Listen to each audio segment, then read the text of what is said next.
Bonjour à tous et bienvenue dans cette nouvelle guidance thérapeutique de la semaine avec les cartes psy de Catherine Lapsy et de Psy Image.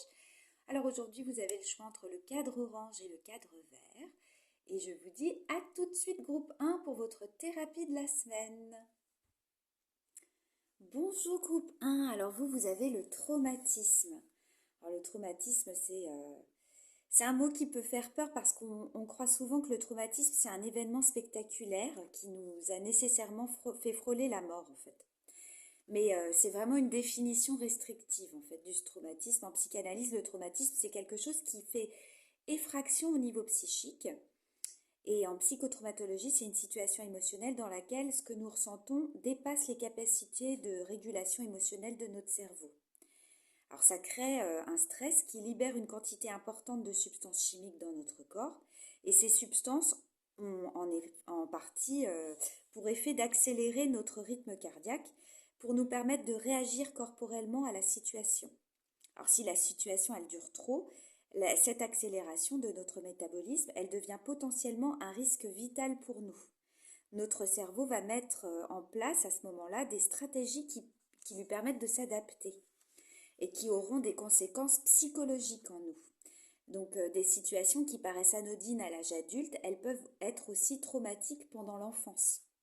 Les traumatismes, ils laissent des traces en nous, des traces biologiques qui affectent éventuellement notre fonctionnement cognitif, émotionnel et comportemental, et ils nous marquent au sens propre. Parfois, ils nous obsèdent, ils nous hantent, ils nous font trébucher, tanguer, chuter, désespérer. Et notre cerveau est fait pour traiter des traumatismes. Mais lorsqu'ils sont trop nombreux ou qu'ils nous ont trop déstructurés, c'est important de ne pas rester seul avec eux et de demander de l'aide. Donc surtout ne pas hésiter à vous faire accompagner s'il y a un traumatisme pour lequel vous n'avez pas, vous essayez de lutter tout seul. N'hésitez pas, si vous voyez que ça traîne et que c'est compliqué pour vous, à suivre une thérapie. Donc, première question, groupe 1. Savez-vous identifier quels sont vos traumatismes? Sinon, quel mot mettriez-vous pour définir ce qui a fait effraction dans votre vie? Est-ce que vous êtes capable d'en parler et comment? Quels sont les moments de votre vie où vous avez la sensation que vos émotions ont pu dépasser votre capacité de régulation émotionnelle? Ces moments, est-ce qu'ils sont nombreux? Est-ce que vous avez reçu de l'aide dans ces moments-là? Est-ce que vous savez demander de l'aide aujourd'hui? Voilà, groupe 1, une thématique très importante. J'espère que ça vous parlera ou ça vous aidera peut-être à comprendre quelqu'un autour de vous qui aurait pu avoir ce traumatisme. Dans ces cas-là, n'hésitez surtout pas à lui montrer la vidéo. Peut-être que ça peut l'amener à réfléchir et à prendre les initiatives qui pourront vraiment l'aider. Voilà, je vous souhaite une très bonne journée. Je vous dis à la semaine prochaine. Au revoir. Bonjour groupe 2, donc vous avez le travail. Le travail qui met la tête sans dessus-dessous. Là, vous voyez ce personnage, il a les pieds sur terre, la tête dans les nuages, mais tout est inversé, c'est très compliqué. J'aime beaucoup à chaque fois les illustrations de Psy Image, c'est super bien représenté. Parce que le travail, c'est un domaine qu'il est important d'investiguer parce qu'il nous accapare souvent un bon moment de notre vie. On passe plus de temps au travail qu'à la maison. Donc si vous travaillez à plein temps ou que vous êtes entrepreneur, vous y passez clairement beaucoup de temps.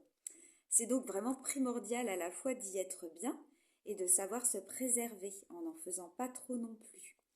Alors, il n'y a pas de norme dans ce qu'il faut travailler ou pas. On entendra toujours des gens dire tu travailles trop ou quoi, tu bosses pas, tu bosses qu'à mi-temps.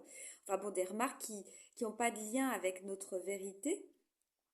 Vous êtes la seule personne à savoir ce qui est bon pour vous. Donc le travail, il peut être choisi, il peut être subi, il peut être gratifiant, enrichissant, il peut être aussi lourd, fatigant, stable ou pas stable, qu'on travaille seul ou avec d'autres personnes. La vie au travail, elle peut générer beaucoup d'enjeux et d'émotions. Donc pour vous, groupe 2, qu'est-ce que le travail pour vous? Est-ce qu'il s'agit seulement de ce qui est financièrement rémunéré ou bien est-ce qu'il peut s'agir d'autre chose? Est-ce que vous avez suffisamment de revenus pour vivre la vie qui vous convient? Qu'est-ce que vous aimez dans votre travail? Qu'est-ce qui vous manque aujourd'hui dans votre travail? S'il y avait quelque chose à changer dans votre travail, qu'est-ce que ce serait? Est-ce que vous savez vous arrêter lorsque vous êtes épuisé? Autrement dit, est-ce que vous savez vous préserver d'un burn-out? Est-ce que vous savez demander de l'aide lorsque c'est nécessaire ou que c'est difficile? Ou plutôt, est-ce que c'est difficile pour vous de demander de l'aide? Comme par exemple avoir la honte de se sentir débutant ou en difficulté, ou bien le sentiment d'être faible lorsque vous demandez de l'aide. Si vous pouviez faire juste une chose pour être plus épanoui dans votre travail, qu'est-ce que ce serait? Voilà, groupe 2, pardon, excusez-moi. Bah, écoutez, c'est lundi, moi aussi, il faut que je me mette en route. Je vous souhaite une très bonne journée en tout cas.